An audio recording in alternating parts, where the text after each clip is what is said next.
மக்களின் நலனுக்காக திட்டங்களை செயல்படுத்தி மற்ற மாநிலங்களுக்கு மட்டுமல்ல நாட்டுக்கே முன்னோடியாக திகழுது. திராவிட மாடலோட குரல் தெற்கில் மட்டும் ஒலிக்கவில்லை, வடக்கிலும் ஒலிக்குது. ஒரு மாநில அரசு எப்படி செயல்பட வேண்டும் என்பதற்கு நாம் தான் சிறந்த எடுத்துக்காட்டு. ஒரு ஒன்றிய அரசு எப்படி செயல்படக்கூடாது என்பதற்கு பாஜக அரசு தான் எடுத்துக்காட்டு. தமிழ்நாட்டில் உள்கட்டமைப்பு வசதி ஏற்படாததற்கு ஒரு பெண் தான் காரணம்னு அம்மையார் ஜெயலலிதாவை குறை சொன்னவர் தான் மோடி அவர்கள். தமிழ்நாட்டு மீனவர்கள் தாக்கப்படுவதற்கும் ஜெயலலிதாவும் சோனியாவும் தான் காரணம்னு குற்றம் சாட்டினவரும் மோடி தான். இதையெல்லாம் மோடி மறந்துட்டாரா? எதுக்கு இந்த நாடகம்? அடுத்து பெண் சக்தியை பத்தி சேலத்தில் பேசியிருந்தார். உண்மையிலே பாஜக ஆட்சியில பெண்களுடைய நிலைமை என்ன? பெண்கள் பாதுகாப்பை உறுதி செய்யறதுக்கான காங்கிரஸ் கொண்டு வந்த நிர்பயா நிதியை முறையா ஒதுக்காம, அந்த நிதியை ஒதுக்காம விட்டது பாஜக ஆட்சி தான். பாஜக எம்பியால மல்யுத்த வீராங்கனைகள் பாலியல் துன்புறுத்தலுக்கு உள்ளானது, அவங்க போராடினது எல்லாமே பாஜக ஆட்சியில தான். குஜராத்ல பில்கிஸ் பானு வழக்கில் குற்றவாளிகள் விடுதலை செய்யப்பட்டது மோடி ஆட்சியில் தான். மணிப்பூர்ல பெண்கள் என்னென்ன கொடுமைகளுக்கு ஆளானாங்கன்னு நம்முடைய எம்பிக்கள் கூட போயிட்டு வந்து கதறினாங்கள. அந்த கொடுமைகள் எல்லாம் இரக்கமெல்லாம் வேடிக்கை பார்த்தது மோடி ஆட்சி தான். ஜம்மு காஷ்மீர்ல 8 வயசு குழந்தைய பாலியல் கொடுமைக்கு உள்ளாக்கின குற்றவாளிக்கு ஆதரவா 2 பாஜக அமைச்சர்கள் ஊர்வலம் போனாங்கள. உத்தரப்பிரதேசத்துல வேலை கேட்டு போன இளம்பெண்ண பாஜக எம்எல்ஏ குல்தீப் சிங்கும் அவரோட சகோதரரும் நண்பர்களும் சேர்ந்து கூட்டு பாலியல் வல்லுறவு செஞ்சாங்கள. அது மட்டுமா, அந்த பெண்ணோட தந்தைய அநியாயமா சிறையில வச்சு கொன்னாங்கள. பாலியல் வல்லுறவுக்கு உள்ளான ஒரு பொண்ணை நீதிமன்றத்திற்கு போற வழியிலேயே உயிரோடு கொளுத்துறாங்கள. அதுவும் பாஜக ஆட்சியில தான். இந்த செய்திகளுக்கெல்லாம் பிரதமர்கிட்ட இருந்து பதில் வந்திருக்கா? வருத்தப்படுறேன்னு ஒரு பெயர்களுக்காவது சொல்லி இருக்காங்களா? இந்த லட்சணத்துல பெண் சக்தின்னு பேசுறதுக்கு உங்களுக்கும் பாஜக ஆட்சிக்கு என்ன தகுதி இருக்கு? என்ன அருகதை இருக்கு? அது மட்டுமல்ல, தமிழ்நாட்டை புண்ணிய பூமியா மாத்தோம்னு பேசியிருக்கார். 10 ஆண்டு காலம் ஆட்சியில் இருந்தீங்க. தமிழ்நாடு வெள்ளத்தால பாதிக்கப்பட்டப்போ இந்த புண்ணிய பூமிக்கு ஏன் வரல? நான் இன்னும் அழுத்தம் திருத்தமாக சொல்லுகிறேன். இங்க திமுக இருக்கிற வரைக்கும் உங்க மோடி மஸ்தான் வித்தை எல்லாம் பலிக்காது. பச்சைமலை, நகரமலை என இயற்கை எழில் கொஞ்சக்கூடிய சேலத்துக்கு வந்திருக்கிறேன். கழகத்தை கட்டி காத்த சேலத்து சிங்கம் நம் நெஞ்சங்களெல்லாம் கம்பீரமாய் வாழும் அண்ணன் வீரபாண்டியார் மாவட்டத்திற்கு வந்திருக்கிறேன். சேலத்தில் எழுச்சியோடு திரண்டிருந்த திராவிட முன்னேற்ற கழக இளைஞர் படையை பார்த்தப்போ இப்படை தோற்கின் எப்படை வெல்லும்னு தான் நினைச்சேன். அந்த படை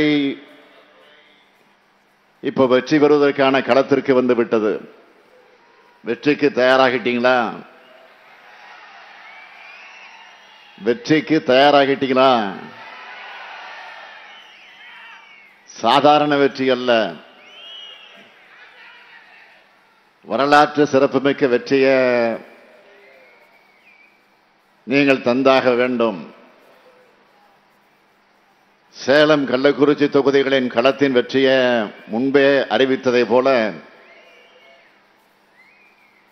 இந்த கூட்டத்தை ஏற்பாடு செய்த அமைச்சர் பெருமக்கள், மாநாட்டு நாயகன் கே. நேரு அவர்களுக்கும், எதிலும் வல்லவர் ஏவா வேலுவர்களுக்கும், மாவட்ட செயலாளர்களுக்கும் நிர்வாகிகளுக்கும் எனது வாழ்த்துக்கள், பாராட்டுக்கள். சேலம் வேட்பாளர் செயல் வீரர் செல்வ கணபதிக்கு அறிமுகம் தேவையில்லை. டெல்லி ஜவஹர்லால் நேரு பல்கலைக்கழகத்தின் பட்டறையிலிருந்து உருவான போர்வால் தான் இங்க உங்க முன்னாடி இருகரங்கூப்பி வாக்கு கேட்கிற நம்ம செல்வ கணபதி அவர்கள். சேலத்தில் எப்படி அவர் குரல் உறுதியாக ஒலிக்குதோ அதே மாதிரி நாடாளுமன்றத்திலும் ஒழிக்க வேண்டும். அதற்கு செல்வ கணபதி அவர்களுக்கு உதயசூரியன் சின்னத்தில் பெருவாரியான வாக்குகளை நீங்கள் வழங்கி வெற்றி பெற வைக்கணும். வைப்பீர்களா? கொஞ்சம் சவுண்டா. அதேபோல் கள்ளக்குறிச்சி கழக வேட்பாளர் மலையரசன் கழகத்தோட அடிமட்ட தொண்டர்களில் ஒருவர், ஒன்றிய செயலாளரான இவர் தன்னுடைய சொந்த கிராமமான சிறுநாகலூர் ஊராட்சி மன்ற தலைவராக 2 முறை இருந்தவர். மாவட்ட பிரதிநிதியாகவும் செயல்பட்டவர். இந்த மக்கள் தொண்டரையும் மக்களவைக்கு அனுப்பி வையுங்க.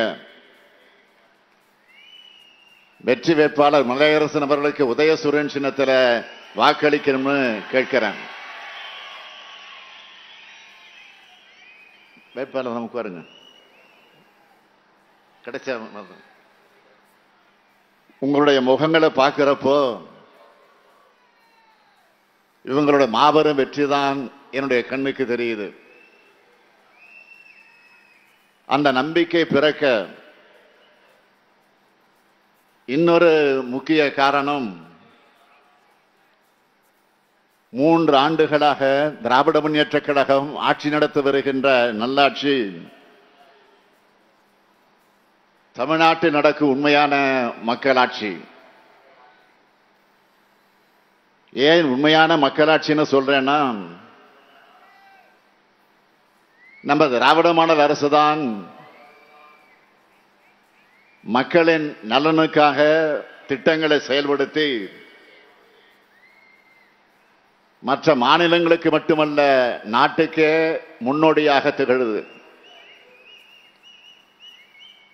திராவிட மாடலோட குரல் தெற்கில் மட்டும் ஒலிக்கவில்லை, வடக்கிலும் ஒலிக்குது, வடக்குக்கும் சேர்த்தே ஒலிக்குது. ஒரு மாநில அரசு எப்படி செயல்பட வேண்டும் என்பதற்கு நாம் தான் சிறந்த எடுத்துக்காட்டு. ஒரு ஒன்றிய அரசு எப்படி செயல்படக்கூடாது என்பதற்கு பாஜக அரசு தான் எடுத்துக்காட்டு. சில நாட்களுக்கு முன்னாடி இதே சேலத்துக்கு வந்த பிரதமர் மோடி தமிழ்நாட்டில் பாஜகவுக்கு கிடைக்கிற ஆதரவை பார்த்து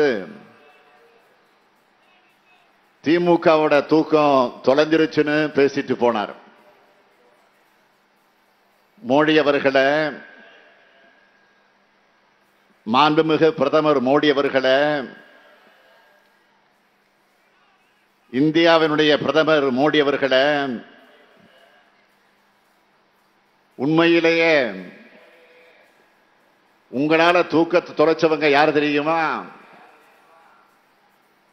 10 ஆண்டு கால பாஜக ஆட்சிகளை பெட்ரோல் டீசலுடைய உயர்த்தினீங்கள, அந்த சாமானிய மக்கள் தூக்கத்தை தொலைச்சிட்டாங்க. சிலிண்டர் விலைய உயர்த்தினீங்கள, தாய்மார்கள் ஏழைகள் தூக்கத்தை தொலைச்சிட்டாங்க. வேலையில்லா திண்டாட்டத்தால இளைஞர்கள் தூக்கத்தை தொலைச்சிட்டாங்க. ஜிஎஸ்டியால சிறு குறு நடுத்தர நிறுவனங்கள் நடத்துறவங்க தூக்கத்தை தொலைச்சிட்டாங்க. 3 வேளாண் சட்டங்களால உழவர்களை கொடுமைப்படுத்தினீங்கள, அவங்க தூக்கத்தை தொலைச்சிட்டாங்க. தொழிலாளர் விரோத சட்டங்களால பாட்டாளி மக்கள் தூக்கத்தை தொலைச்சிட்டாங்க. குடியுரிமை திருத்த சட்டத்தால சிறுபான்மை மக்கள் தூக்கத்தை தொலைச்சிட்டாங்க.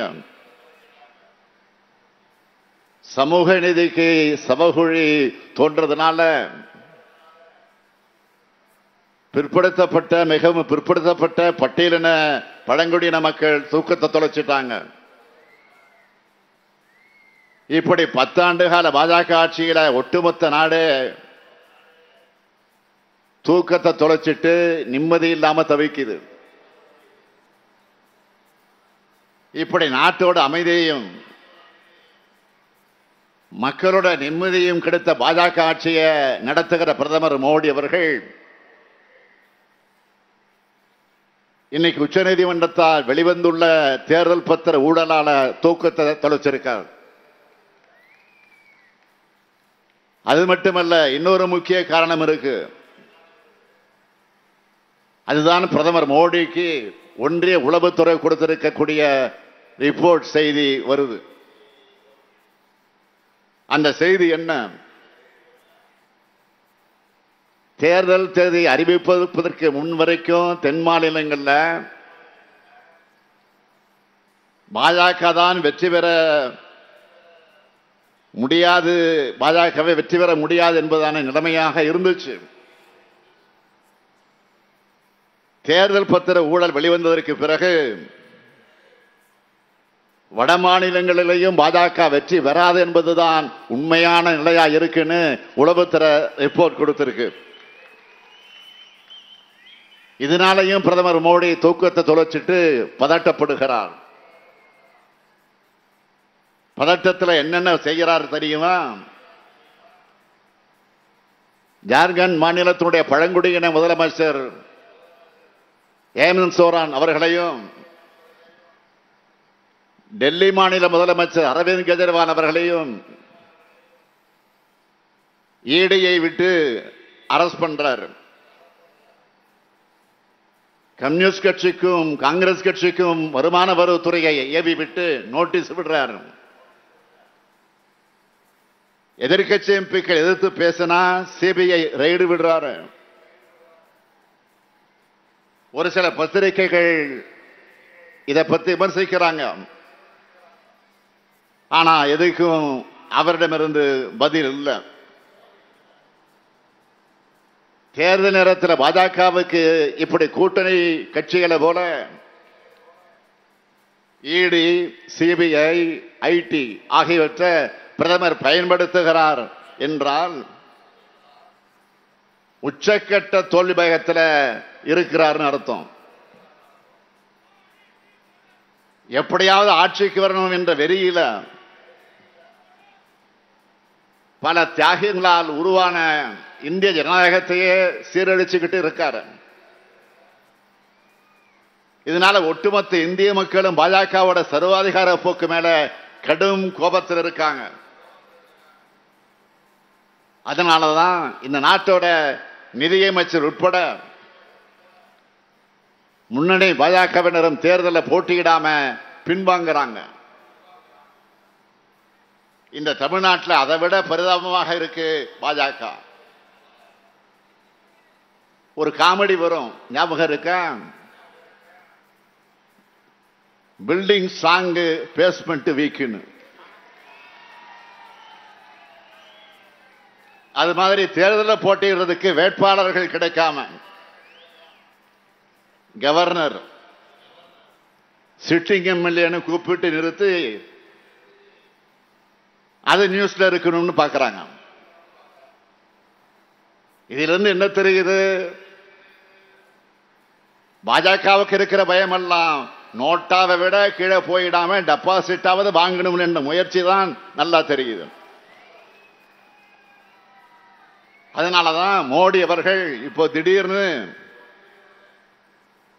எம்ஜிஆரையும் ஜெயலலிதாவையும் புகழ்ந்து பேசுகிறார்.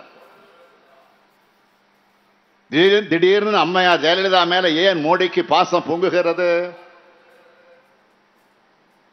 அம்மையார் ஜெயலலிதா அவர்கள் உயிரோடு இருந்தப்போ அவரை பாராட்டியது உண்டா? இந்தியாவிலேயே அதிகமாக ஊழல் நடைபெறக்கூடிய ஆட்சி ஜெயலலிதா ஆட்சின்னு மோடி சொன்னது இப்போ ஞாபகம் இல்லையா?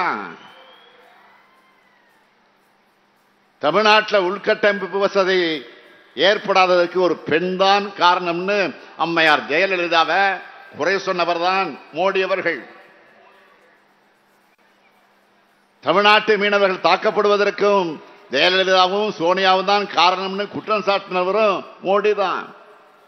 இதையெல்லாம் மோடி மறந்துட்டாரா? எதுக்கு இந்த நாடகம்? அடுத்து பெண் சக்தியை பற்றி சேலத்தில் பேசியிருந்தார். உண்மையிலே பாஜக ஆட்சியில பெண்களுடைய நிலைமை என்ன? பெண்கள் பாதுகாப்பை உறுதி செய்யறதுக்கான காங்கிரஸ் கொண்டு வந்த நிர்பயா நிதிய முறையா ஒதுக்காம அந்த நிதியை ஒதுக்காம விட்டது பாஜக ஆட்சி தான். பாஜக எம்பியால மல்யுத்த வீராங்கனைகள் பாலியல் துன்புறுத்தலுக்கு உள்ளானது, அவங்க போராடினது எல்லாமே பாஜக ஆட்சியில தான். குஜராத்தில் பில்கிஸ் பானு வழக்கில் குற்றவாளிகள் விடுதலை செய்யப்பட்டது மோடி ஆட்சியில் தான். மணிப்பூர்ல பெண்கள் என்னென்ன கொடுமைகளுக்கு ஆளானாங்கன்னு நம்முடைய எம்பிக்கள் குழு போயிட்டு வந்து கதறினாங்களே. அந்த கொடுமைகள் எல்லாம் இரக்கமெல்லாம் வேடிக்கை பார்த்தது மோடி ஆட்சி தான். ஜம்மு காஷ்மீர்ல 8 வயசு குழந்தைய பாலியல் கொடுமைக்கு உள்ளாக்கின குற்றவாளிக்கு ஆதரவா 2 பாஜக அமைச்சர்கள் ஊர்வலம் போனாங்களே. உத்தரப்பிரதேசத்தில் வேலை கேட்டு போன இளம்பெண்ண பாஜக எம்எல்ஏ குல்தீப் சிங்கும் அவரோட சகோதரரும் நண்பர்களும் சேர்ந்து கூட்டு பாலியல் வல்லுறவு செஞ்சாங்கள. அது மட்டுமா, அந்த பெண்ணோட தந்தைய அநியாயமா சிறையில வச்சு கொன்னாங்கள. பாலியல் வல்லுறவுக்கு உள்ளான ஒரு பொண்ணை நீதிமன்றத்திற்கு போற வழியிலேயே உயிரோடு கொளுத்துறாங்கள. அதுவும் பாஜக ஆட்சியில தான். இந்த செய்திகளுக்கெல்லாம் பிரதமர்கிட்ட இருந்து பதில் வந்திருக்கா? வருத்தப்படுறேன்னு ஒரு பெயர்களுக்காவது சொல்லியிருக்காங்களா? இந்த லட்சணத்துல பெண் சக்தின்னு பேசுறதுக்கு உங்களுக்கும் பாஜக ஆட்சிக்கு என்ன தகுதி இருக்கு? என்ன அருகதை இருக்கு? அது மட்டுமல்ல, தமிழ்நாட்டை புண்ணிய பூமியா மாத்துவோம்னு பேசியிருக்கார். 10 ஆண்டு காலம் ஆட்சியில் இருந்தீங்க. தமிழ்நாடு வெள்ளத்தால பாதிக்கப்பட்டப்போ இந்த புண்ணிய பூமிக்கு ஏன் வரல? பேரிட நிவாரணமா 1 பைசா கூட ஏன் கொடுக்கல? எய்ம்ஸ் மருத்துவமனையை 10 ஆண்டுகளாக ஏன் இன்னைக்கு வரைக்கும் கட்டல? மெட்ரோ ரயில் திட்டத்தோட 2ஆம் கட்ட பணிக்கு 4 ஆண்டுகளாக ஏன் நிதி கொடுக்கல? பிரதமர் மோடி அவர்களே, தமிழ்நாடு ஏற்கனவே புண்ணிய பூமியாக தான் இருக்கு. இங்க எல்லோரும் சமத்துவமா சகோதரர்களா ஒற்றுமையா இருக்கும். அமைதியா வாடுற தமிழ்நாட்டு மக்களை மதத்தின் பேரால சாதியின் பேரால பிரிச்சு குளிர்காயிலாம்னு நினைக்கிற ஒரே கட்சி பாஜக தான். இந்த தேர்தல் மட்டுமல்ல, இன்னும் 100 தேர்தல்கள் நடந்தாலும் உங்க நாடகம் தமிழ்நாட்டில் எடுபடாது. இன்னும் சொல்லணுமா, தமிழ்நாடு எப்பவுமே புண்ணிய பூமியை தான், புண்ணிய பூமியை தான் இருக்கும். நாட்டை மத அடிப்படையில் துண்டாட நினைக்கும் பாஜக பாவிகளோட மண்ணா மாறவே மாறாது. நான் இன்னும் அழுத்தம் திருத்தமாக சொல்லுகிறேன், இங்க திமுக இருக்கிற வரைக்கும் உங்க மோடி மஸ்தான் வித்தை எல்லாம் பலிக்காது. இது பெரியார் பண்படுத்திய மண், பேரறிஞர் அண்ணாவால் கட்டமைக்கப்பட்ட மண், நம் உயிரினைய முத்தமிழறிஞர் கலைஞர் வளர்த்த மண். இது போன்ற எண்ணற்ற பெருந்தலைவர்களுடைய உழைப்பு ஒருபோதும் வீணாகாது. பாஜக எனும் மதவெறி கூட்டத்தோட இப்ப சேர்ந்திருக்கிறது யாரு? நான் பெரிதும் மதிக்கிறேன், சமூக நீதி பேசுகிற ஐயா டாக்டர் ராமதாஸ் அவர்கள் சேர்ந்திருக்கிறார். ஏன் சேர்ந்தார், எதுக்காக சேர்ந்தார்னு உங்களுக்கு தெரியும். தெரியுமா? அவங்க கட்சிக்காரங்களுக்கு நல்லா தெரியும். சாதிவாரி கணக்கெடுப்பு நடத்தணும்னு கோரிக்கை வச்ச ஐயா ராமதாஸ் அவர்கள் அந்த கணக்கெடுப்பே நடத்த வேணாம்னு சொல்ற சமூக நீதிக்கு எதிரான பாஜக கிட்ட போய் சரண்டர் ஆகி இருக்காரு. இதை பத்தி நேற்று தருமபுரி கூட்டத்தில் நான் மிக தெளிவாக பேசியிருக்கேன். அதுக்கு விளக்கம் கொடுக்கிறதா நினைச்சு ஐயா ராமதாஸ் இன்னைக்கு என்ன சொல்லியிருக்காரு? பாஜக கூட்டணியில பாமக வலிமையான கட்சியா இருக்கு, அதனால பாஜகவுக்கு அழுத்தம் தந்து சாதிவாரி கணக்கெடுப்பை நிலைநிறுத்துவோம்னு சொல்றாரு. ஆனா பாமக கடந்த 3 தேர்தலா தேசிய ஜனநாயக கூட்டணியில் தான் இருக்கு. உழவர்களுக்கு எதிரான 3 வேளாண் சட்டங்களுக்கும் இலங்கை தமிழருக்கும் சிறுபான்மை மக்களுக்கும் எதிரான குடியுரிமை திருத்த சட்டத்தை ஆதரித்து வாக்களித்தது பாமக. ஏன் சாதிவாரி கணப்புக்கு அழுத்தம் கொடுக்கல? அதனாலதான் இந்த சந்தர்ப்பவாத கூட்டணியை ஏத்துக்க முடியாம அவங்க கட்சிக்காரங்களே மனநொந்து அவமானத்தில் தலைகுனிஞ்சு இருக்காங்க. இன்னைக்கு காலை நாளிதழில் மோடி பேசின செய்தி வந்திருக்கு. பிரதமர் மோடி அவர்கள் பேசிய பேச்சு இன்றைக்கு செய்தி வந்திருக்கு. தன்னுடைய தாய்மொழியா தமிழ் வாய்க்கலனாலும் வருத்தப்பட்டு பேசியிருக்கிறார். நேற்று மாலையில இதை பேசினவர் நேற்று காலையில் என்ன பண்ணியிருக்கார் தெரியுமா? அகில இந்திய வானொலின்னு தமிழ் பெயரை ஆகாசவாணின்னு இந்தி பெயருக்கு மாற்றி ஆர்டர் போட்டிருக்கிறார். எங்கும் இந்தி எதிலும் இந்தின்னு இந்திய திணிக்கிறதுக்கான வேலைகளை பார்த்துட்டு மாலையில கண்ணீர் வெடிக்கிறார். இதனாலதான் நான் சொன்னேன், மோடியோட கண்ணீர் அவருடைய கண்களை நம்பாது. தமிழர்களை எப்படி நம்புவாங்க? ஒரு பக்கம் கண்ணை குத்திக்கிட்டு இன்னொரு பக்கம் கண்ணீர் வடிக்கிறது என்ன மாதிரியான தமிழ் பாசம்? அது மட்டுமா, இன்னொன்றையும் பேசி இருக்கிறார். கேட்டு கேட்டு புளிச்சு போன குடும்ப அரசியல் பல்லவிய மீண்டும் பாடி இருக்கிறார். நாங்க அரசியலுக்கு வர்றது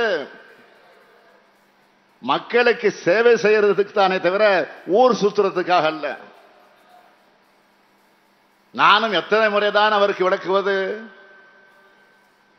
திமுக என்பது கோடிக்கணக்கான தமிழ்நாட்டு குடும்பங்களுடைய முன்னேற்றத்திற்காக பாடுபடக்கூடிய கட்சி.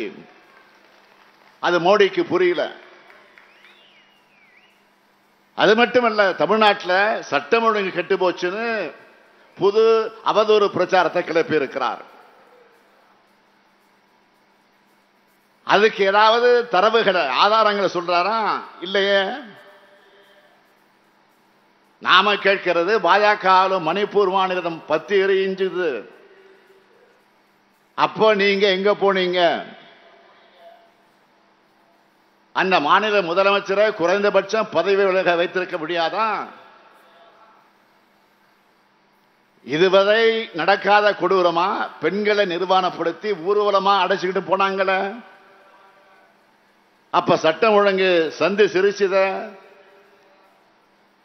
அப்ப ஒரு நாட்டோட பிரதமரா நீங்க என்ன பண்ணீங்க? வாயை திறக்கலையே.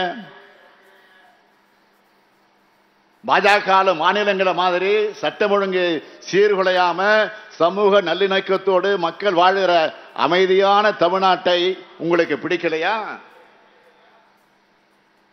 என் கையில ஒரு பட்டியலே இருக்கு. நான் ஆதாரத்தோடு தான் பேசுவேன். வாய்க்கு வந்தபடியெல்லாம் உளறிட்டு போக மாட்டேன். ஏனென்றால் நான் கலைஞருடைய மகன்.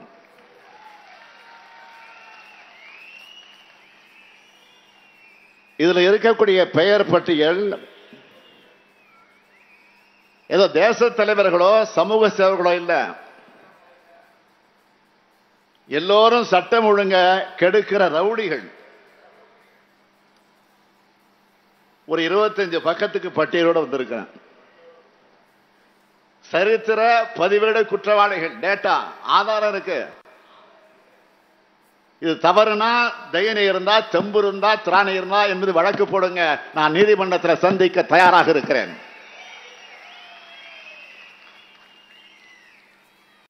இந்த பட்டியலில் இருக்கிறவங்க எல்லாம் இப்ப எங்க இருக்காங்க தெரியுமா? இந்த பட்டியலில் இருக்கிறவங்க எல்லாம் எங்க இருக்காங்க தெரியுமா? அத்தனை பேரும் பாஜகவில் தான் இருக்காங்க. வழக்கமா இந்த பட்டியல் போலீஸ் ஸ்டேஷன்ல தான் ஒட்டப்பட்டு இருக்கும். 32 பக்கங்கள் கொண்ட இந்த பட்டியலில் 1977 வழக்குகள் இருக்கிற 261 ரவுடிகள் இருக்காங்க. இவங்களுடைய பேர் என்ன? பாஜக என்ன பொறுப்பில் இருக்காங்க?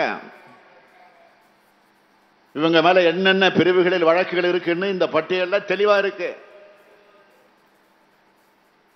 எல்லா ரவுடிகளையும் உங்க கட்சியில வச்சுக்கிட்டு சட்டம் ஒழுங்கை பத்தி பேசலாமா? உங்ககிட்ட இருக்கிற உளவுத்துறை மூலமா இத கிராஸ் வெரிஃபை பண்ணுங்க. கொஞ்சம் என் மேல சந்தேகம் இருந்தா உங்ககிட்ட உளவுத்துறை இருக்குல்ல, கிராஸ் வெரிஃபை பண்ணீங்க. அதுக்கப்புறம் எங்களை பத்தி பேசுங்க பிரதமர் அவர்களே. அடுத்து போதைப் பொருட்கள் பற்றியும் பேசி இருக்கிறார். திமுக இருந்த ஒருத்தர் மேல இது தொடர்பாக குற்றச்சாட்டு எழுந்ததுமே அந்த நபரை அடுத்த வினாடியே கட்சியை விட்டு நீக்கிட்டோம். அவர் மீது விசாரணைக்கு நாங்க தடையா இல்லை. இந்த வழக்கு வச்சு தமிழ்நாட்டில் போதைப் பொருள் நடமாட்டம் அதிகமா இருக்கிற மாதிரி ஒரு அவதூறு பரப்புற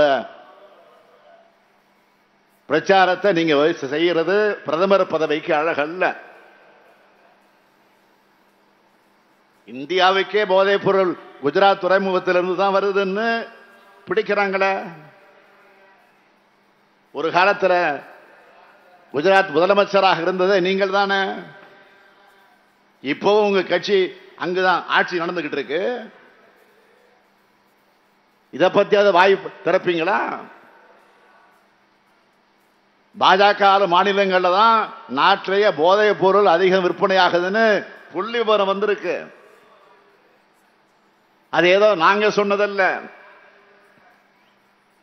மாநிலங்களவையில் டிசம்பர் மாசம் உங்க ஆட்சி சார்பில் ஒன்றிய அரசு வச்ச அறிக்கையிலே இருக்கு.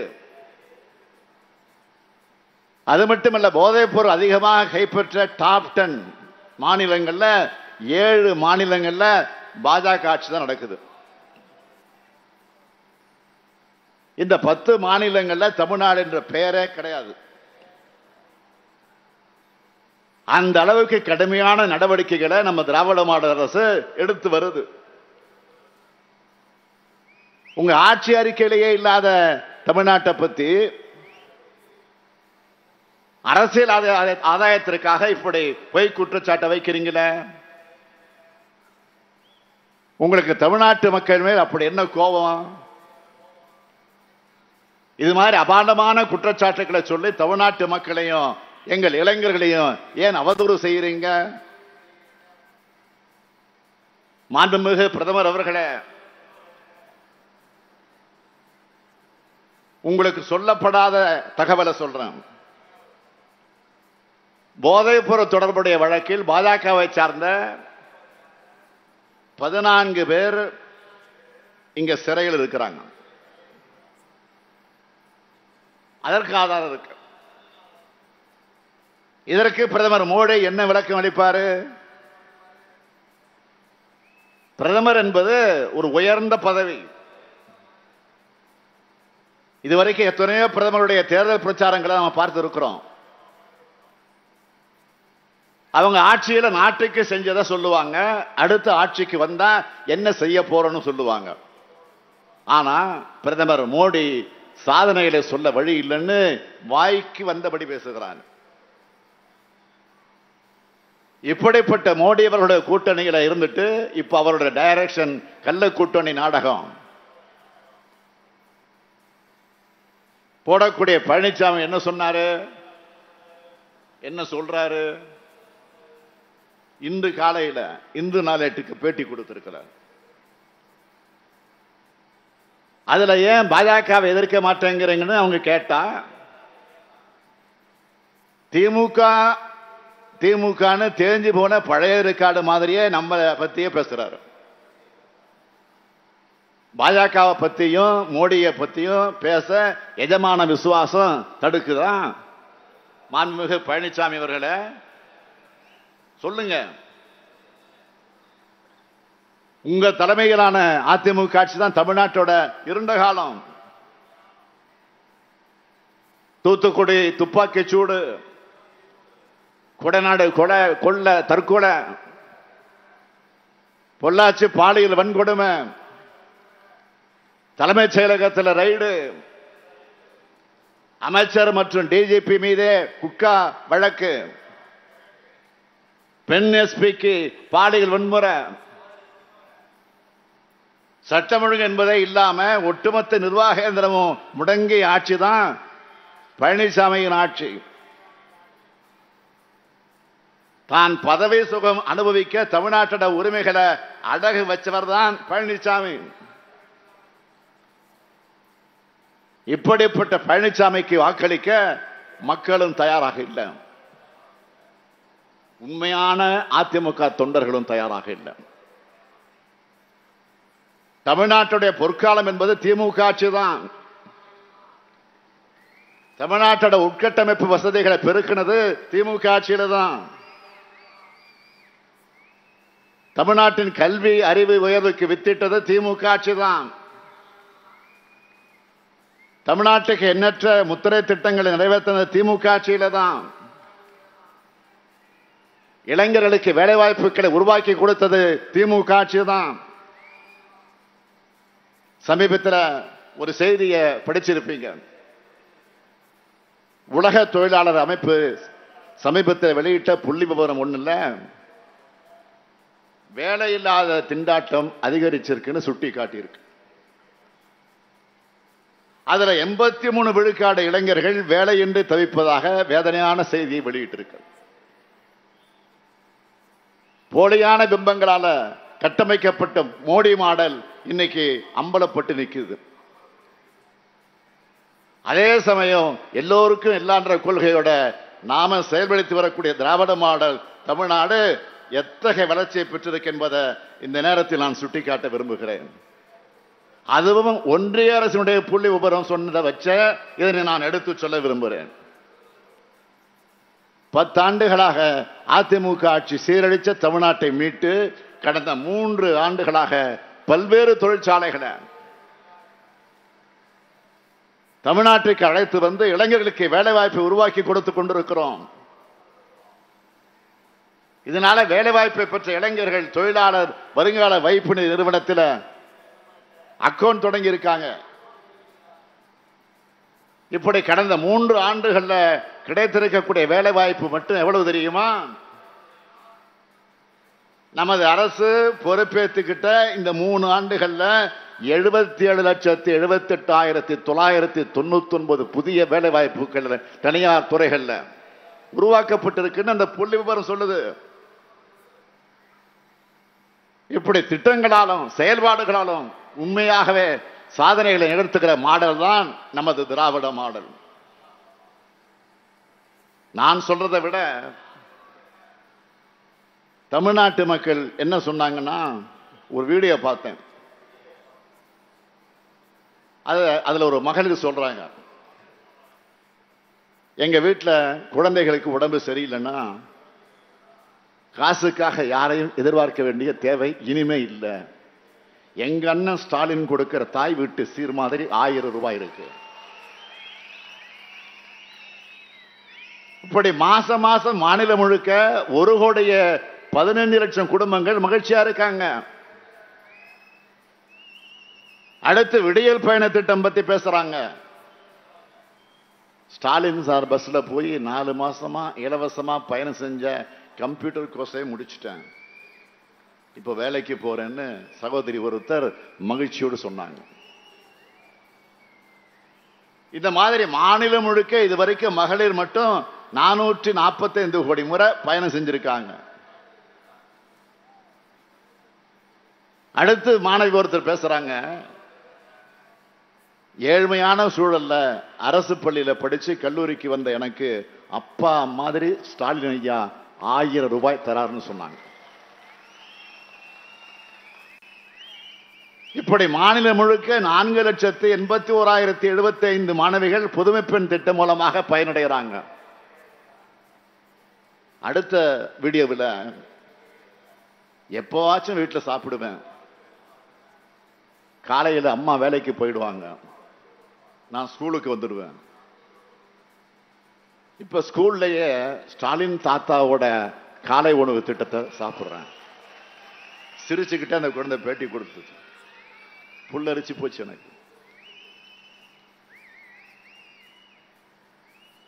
அந்த மாதிரி தமிழ்நாடு முழுக்க 16 லட்சம் குழந்தைங்க காலை உணவு திட்டத்தில் சாப்பிடுறாங்க. அது மட்டுமல்ல, உழவர்களுக்கு இலவச மின் இணைப்புகள், மக்களை தேடி மருத்துவம், நான் முதல்வன் திட்டம், தமிழ் புதல்வன் திட்டம், இன்னுயிர் காப்போம் நம்மை காக்கும் 48. இப்படி 3 ஆண்டுகள்ல தமிழ்நாட்டில் இருக்கக்கூடிய எல்லா குடும்பத்திற்கும் பார்த்து பார்த்து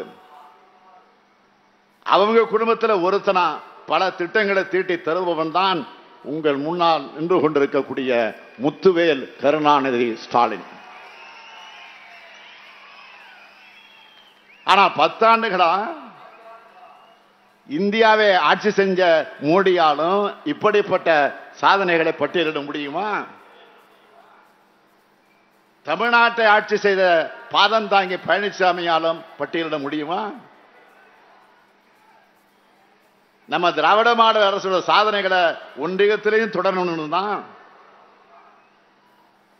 சாதனைகளாக மாறப்போற வாக்குறுதிகளை தேர்தல் அறிக்கையிலேயே சொல்லியிருக்கிறோம், நாடாளுமன்ற தேர்தல் அறிக்கையிலையும் சொல்லியிருக்கிறோம். அதுல சிலவற்றை மட்டும் நான் சொல்ல விரும்புறேன். 10 ஆண்டுகளா சாமானிய மக்கள் எவ்வளவு கஷ்டப்படுவாங்கன்னு கொஞ்சமும் நினைச்சு பார்க்காம மக்கள் விரோத பாஜக அரசால் தொடர்ந்து உயர்த்தப்பட்ட பெட்ரோல், டீசல், கேஸ் விலை குறைக்கப்படும். சிறுபான்மை மக்களுக்கு எதிரான சட்டங்கள் ரத்து செய்யப்படும். தொழிலாளர் விரோத சட்டங்கள் மறுசீரமைப்பு செய்யப்படும்.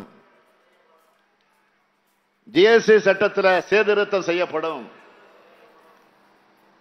விவசாயிகள் கூட்டுறவு அமைப்புகளையும் வங்கிகளையும் வாங்கியிருக்கக்கூடிய கடனும் வட்டியும் தள்ளுபடி செய்யப்படும். உழவர்களுடைய வேளாண் விளைபொருட்களுக்கு மொத்த உற்பத்தி செலவுடன் 50 விழுக்காடு என்பதை வலியுறுத்தி குறைந்தபட்ச விலை நிர்ணயம் செய்யப்படும். தேசிய நெடுஞ்சாலைகள் இருக்கக்கூடிய சுங்கச்சாவடிகள் முற்றிலுமாக அகற்றப்படும். மகாத்மா காந்தி தேசிய ஊரக வேலை வாய்ப்பு உறுதி திட்டத்தோட வேலை நாட்கள் 100 150 நாட்களாகவும் ஊதியம் 400 ரூபாயாகவும் உயர்த்தப்படும். மாணவர்களுடைய கல்வி கடன் முற்றிலுமாக தள்ளுபடி செய்யப்படும். வங்கிகள்ல மினிமம் பேலன்ஸ் இல்லாதப்போ விதிக்கப்படக்கூடிய அபராதம் ஃபைன் நீக்கப்படும். ஆலங்குப்பம் ரயில்வே சுரங்கப்பாதை மேம்பாலமாக மாற்றி அமைக்கப்படும். சேலம் விமான நிலையம் விரிவாக்கம் செய்யப்படும். பன்னாட்டு விமான நிலையம் அமைக்க பரிசீலிக்கப்படும். சேலத்தில் 1000 ஏக்கர் பரப்பளவில் ஒரு புதிய தொழில் பூங்கா அமைக்கப்படும். சேலம் மாவட்டத்தில் ஒருங்கிணைந்த திறன் மேம்பாட்டு மையம் அமைக்கப்படும். இது எல்லாத்துக்கும் மேல முக்கியமா சாதிவாரி கணக்கெடுப்பும் வறுமை கோட்டுக்கு கீழே உள்ள மக்கள் குறித்தும் அந்த கணக்கெடுப்பும் 5 ஆண்டுகளுக்கு ஒரு முறை ஒரே நேரத்தில் ஒன்றிய அரசால் எடுக்கப்படும். இதெல்லாம் நிறைவேற சேலம் நாடாளுமன்ற தொகுதியில திராவிட முன்னேற்ற கழகத்தினுடைய வெற்றி வேட்பாளர் நம்முடைய செல்வகணபதி அவர்களுக்கு உதயசூரியன் சின்னத்தில் நீங்கள் வாக்களிக்கணும் என்று சேலம் தொகுதி மக்களையும், கள்ளக்குறிச்சி நாடாளுமன்ற தொகுதியில திமுகவின் சார்பில் போட்டியிடக்கூடிய வெற்றி வேட்பாளர் மலையரசன் அவர்களுக்கு உதயசூரியன் சின்னத்தில் வாக்களிக்கணும்னு கள்ளக்குறிச்சி தொகுதி மக்களையும் கேட்டுக்கிறேன். தமிழ்நாட்டை வஞ்சித்த பாஜக, அவங்களோட கூட்டணி வச்சிருக்கும் பாமக, தமிழ்நாட்டை பாழ்படுத்திய அதிமுக, இவங்க அனைவரையும் ஒரு சேர வீழ்த்துங்க. வீழ்த்துவதற்கு தயாராகிட்டீங்களா? நீங்கள் அளிக்கும் வாக்கு இந்தியாவை காக்கட்டும், தமிழ்நாட்டை காக்கட்டும், உங்கள் எதிர்கால தலைமுறையை காக்கட்டும்.